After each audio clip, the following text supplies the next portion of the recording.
Hi guys, ഈ media YouTube ചാനലിലേക്ക് എല്ലാവർക്കും സ്വാഗതം. നമുക്ക് ഉറപ്പായും വരാൻ സാധ്യതയുള്ള കുറച്ച് പേരുടെ ബിഗ് ബോസ് കണ്ടസ്റ്റൻസിൻ്റെ ലിസ്റ്റാണ് നമ്മൾ ഇന്നും പറയാൻ പോകുന്നത്. ഒന്നാമത് ജാസി എന്തായാലും വരാൻ സാധ്യതയുണ്ട്. പിന്നെ മൃദുല വിജയ് എന്ന് പറയുന്ന ആർട്ടിസ്റ്റുണ്ട്, സീരിയൽ ആക്ടേഴ്സാണ്. പിന്നെ ഒരു സീരിയൽ ആക്ട്രസും കൂടിയുണ്ട്.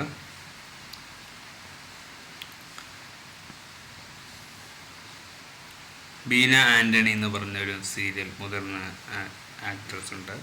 പിന്നെ കേശു എന്ന് പറയുന്ന ഉപ്പുമുളകിലെ നമ്മുടെയൊക്കെ മിന്നും താരം എന്തായാലും ഉറപ്പായും വരാൻ സാധ്യതയുള്ള ഒരു പേരിൽ ലിസ്റ്റിൽപ്പെട്ട ആളാണ്. പിന്നെ നലീഫ് ഒരു സീരിയൽ ആക്ട്രസ്സാണ്, എന്തായാലും വരാൻ വളരെ സാധ്യതയുള്ള ഒരു വ്യക്തി തന്നെയാണ്. പിന്നെ സജിത സജി എന്ന് പറയുന്ന ഒരു ലൈഫ് ടൈം ബ്ലോഗറാണെന്ന് തോന്നുന്നു. അങ്ങനെ ചില ആൾക്കാർ ഉറപ്പായും വരുമെന്നൊക്കെയാണ് പറയുന്നത്. അലിനോൺസ് പെരേര അദ്ദേഹം വരാൻ സാധ്യതയുണ്ട്. അപ്പോൾ മൊത്തത്തിലൊരു 6-7 പേര് നമ്മൾ പറഞ്ഞിട്ടുണ്ട്. അവരൊക്കെ ഉറപ്പായും വരാനുള്ള സാധ്യത കൂടുതലാണ്. പിന്നെ ഇതിൻ്റെ അടുത്തായിട്ട് പറയുന്നിട്ട് മോഹൻലാൽ എന്ന താരം ആങ്കറിൽ നിന്ന് മാറി നിൽക്കും എന്നൊക്കെ പറഞ്ഞിട്ട് പേടിപ്പെടുത്തുന്ന കുറേ കണ്ടിരുന്നു. നമുക്കതൊന്നും ഒട്ടും അക്സെപ്റ്റബിൾ അല്ല. കാരണം ലാലേട്ടനല്ല ആങ്കർ എങ്കിൽ നമുക്കിത് ഈ ബിഗ് ബോസ് കാണേണ്ട ആവശ്യമില്ലല്ലോ. മോഹൻലാൽ എന്നൊരു നല്ലൊരു ഒരാൾ ആങ്കർ ചെയ്യുവാണല്ലോ ആ ഷോവിൻ്റെ ക്രെഡിബിലിറ്റിക്ക് ഒന്നും പറ്റാതെ മുന്നോട്ട് പോകാൻ പറ്റും. ഇപ്പോൾ മമത വന്ന് ആങ്കറിങ് ചെയ്താലും ലാലേട്ടൻ ചെയ്യുന്നതിനെക്കാട്ടും വ്യത്യാസം അവിടെ മാറുന്നത് ഒരാൾ മാറുമ്പോഴാണ്. മലയാളത്തിലെ ബിഗ് ബോസ് എന്ന് പറയുമ്പോൾ ഒരാൾ മാറിയാൽ ആ ബിഗ് ബോസ് വിജയിക്കണമെന്നില്ല. അയാളുടെ സ്റ്റാൻഡ് എന്താണെന്നത് ഇപ്പോൾ ഒരു കുറേ നാൾ ലാലേട്ടൻ തുടർച്ചയായി നിന്ന് ഈ ഒരു സീസൺ മടുത്താൽ മാത്രമേ ലാലേട്ടൻ്റെ ഇഷ്ടപ്രകാരം മാത്രം ചേഞ്ച് ചെയ്യുന്നല്ലാതെ പ്രേക്ഷകരായിട്ട് ചേഞ്ച് ചെയ്യാൻ നിൽക്കരുത്. കാരണം ബിഗ് ബോസ് എന്ന പ്ലാറ്റ്ഫോം ഒരു റിയാലിറ്റി ഷോ ആണ്. ഒരു മുംബൈയിലാണത് നടക്കുന്നതെങ്കിൽ ആ ഒരു വില അതിനുണ്ട്.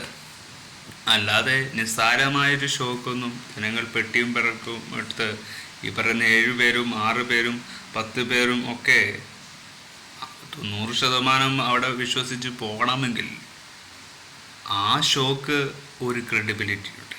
അത് കളയാതെ സൂക്ഷിക്കേണ്ടത് അവിടെ പോകുന്ന മത്സരാർത്ഥികളാണ്.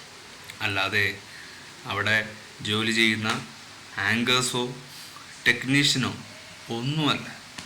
നമ്മുടെ നിലവാരം നമ്മൾ അളക്കാതിരിക്കുക എന്നതാണ് മെയിൻ പോയിന്റ്. സീരിയൽ ആക്ടേഴ്സൊക്കെ കൂടുതൽ കാണും. സിനിമകളിൽ നിന്നും ചിലർ വന്നാൽ ഡയറക്ടർ വരെ വരുന്ന ഒരു ഷോ ആണത്. അപ്പോൾ മീഡിയ പ്ലസ് പബ്ലിസിറ്റിയും അലിഗേഷൻസും ഒക്കെ ഉണ്ടാകുന്ന ഒരു ഷോ ആയതുകൊണ്ട് നമ്മൾ ഒന്നിനെയും കൂടുതൽ അളക്കാൻ പോകണ്ട. നമ്മൾ അളക്കേണ്ടത് അവിടെ കളിക്കാൻ വരുന്ന മത്സരാർത്ഥികളുടെ ജഡ്ജിങ് മാത്രമാണ്. ലാലേട്ടനെ ജഡ്ജ് ചെയ്യാൻ നമ്മൾ ആരുമല്ല. ലാലേട്ടൻ തുടരണം. ലാലേട്ടൻ ഒരു തുടർച്ചയുള്ള നല്ലൊരു ആങ്കറാണെന്ന് ജനങ്ങളെ ബോധ്യപ്പെടുത്തണം. അത് വിശ്വസ്തമായൊരു കൈകാര്യം ചെയ്യുന്ന ഒരു ആങ്കറിൻ്റെ ഉത്തരവാദിത്ത ബോധമെന്നത് ലാലേട്ടന് മനസ്സിലാക്കണം. അപ്പോൾ അത് സീരിയസ് ആയി മുന്നോട്ട് പോകും.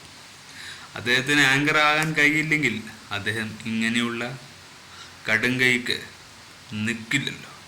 മമ്മൂക്ക ഇതൊന്നും ചെയ്യുന്നൊരു വ്യക്തിയല്ല. പക്ഷെ മോഹൻലാൽ എന്നൊരു നടൻ ഉണ്ടായതുകൊണ്ടാണ് ഇതൊക്കെ സംഭവിക്കുന്നത്. അപ്പോൾ അദ്ദേഹത്തെ ഒഴിവാക്കുന്നതിനെക്കാട്ട് അദ്ദേഹത്തെ നിലനിർത്താനാണ് മലയാളികൾ ശ്രമിക്കേണ്ടത്. അതെന്തുകൊണ്ടാണെന്ന് പറഞ്ഞാൽ അതാണ് മോഹൻലാൽ എന്ന കംപ്ലീറ്റ് ആക്ടറിൻ്റെ സ്ഥാനം എന്നത്. ഇപ്പോൾ നമ്മളിപ്പോൾ പറഞ്ഞ ഈ പേരും 50% നമുക്ക് ഉറപ്പുള്ള ആൾക്കാരാണ്. പക്ഷെ ഇവർ 100% വരാൻ സാധ്യതയുള്ളവരാണ്. നമ്മൾ പറഞ്ഞ വ്യക്തികളുടെ പേര് ഒന്നും കൂടി നമുക്ക് പറയാം. ജാസി ട്രാൻസ്ജെൻഡറാണ്. ബീന ആൻ്റണി ഒരു സീരിയൽ ആക്ട്രസ്സാണ്, മൗനരാഗത്തിലൊക്കെ ഉള്ള ആളാണ്. പിന്നെ കേശുവിനെ നമുക്ക് ഉപ്പുമ്പോൾ സ്ഥിരമായിട്ട് അറിയാവുന്ന ആളാണ്. നലീഫ് സീരിയൽ ആക്ടർ ബീന ആൻ്റണിക്കൊപ്പം വർക്ക് ചെയ്യുന്ന മൗനരാഗത്തിലെ നായകനാണ്. പിന്നെ നമുക്ക് അറിയാത്ത ഒരാളാണ് ലാസ്റ്റ് ഉണ്ടായത്.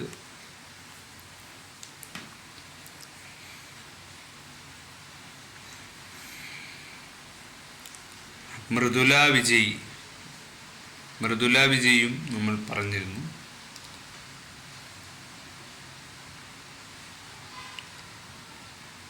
മൃദുല വിജയ് എന്തായാലും ഉണ്ടാകാൻ സാധ്യതയുണ്ട്.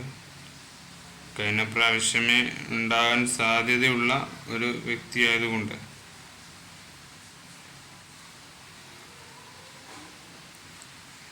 സജിത സജി എന്ന് പറഞ്ഞ ഒരു യൂട്യൂബർ ആണെന്ന് തോന്നുന്നു. അപ്പോൾ ഇവരൊക്കെ ഉണ്ടാവുമെന്നാണ് പറയുന്നത്. ഇവരൊക്കെ വരട്ടെ, ഇവരൊക്കെ വന്ന് ഈ ഒരു സീനൊന്ന് കളറാക്കട്ടെ. നല്ല നല്ല ആർട്ടിസ്റ്റ് വരുമ്പോൾ, നല്ല നല്ല കലാകാരൻ വരുമ്പോൾ, നമ്മളൊക്കെ ആഗ്രഹിക്കുന്ന ഒരു പ്ലാറ്റ്ഫോം ആയതുകൊണ്ട് തന്നെ ഫേമസ് ആകാൻ ഏറ്റവും എളുപ്പമുള്ളൊരു പരിപാടി ബിഗ് ബോസ് തന്നെയാണ്. ആ റിയാലിറ്റിയെ, ആ ഒരു ഷോയെ നമ്മൾ അംഗീകരിക്കും. അതിന്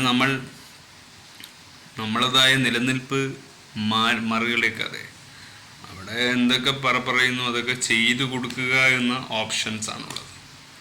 അത് കൃത്യമായി ഇവർ ചെയ്യുമെന്നത് പ്രതീക്ഷിച്ചുകൊണ്ട് തന്നെ ഇവരെ അകത്തിട്ടു. അതിനുവേണ്ടി ഇവർ ഓഡീഷൻ വെക്കുന്നു, കാസ്റ്റിംഗ് കോൾ വെക്കുന്നു, ഒക്കെ ചെയ്യുന്നു. ആ നിലവാരങ്ങളിലാണ്. പിന്നെ അലിൻ ജോൺസ് പെരേര, പിന്നെ ആറാട്ടണ്ണൻ, ഇവർ രണ്ടുപേരും കോമേഴ്സിൽ ഉൾപ്പെടുത്താനുള്ള ആർട്ടിസ്റ്റാണ്. കോമേഴ്സായിട്ട് വരാൻ സാധ്യതയുണ്ട് അവർ. അല്ലെങ്കിൽ അവർ പകുതികളിൽ കയറി വരാൻ സാധ്യതയുള്ളവരാണ്. അപ്പോൾ നിരവധി ആർട്ടിസ്റ്റ്, ഒരു ഫേമസ് ആർട്ടിസ്റ്റുകൾ വരാൻ സാധ്യതയുള്ള ഷോ ആണ് സീസൺ 7. ഒരു അപ്ഗ്രേഡിൻ്റെ മാറ്റങ്ങൾ കൊണ്ടുവരാൻ സാധിക്കും, പുതിയ തരത്തിൽ, പുതിയ രീതികളിൽ. അപ്പോൾ ബൈ ഫോർ എവർ.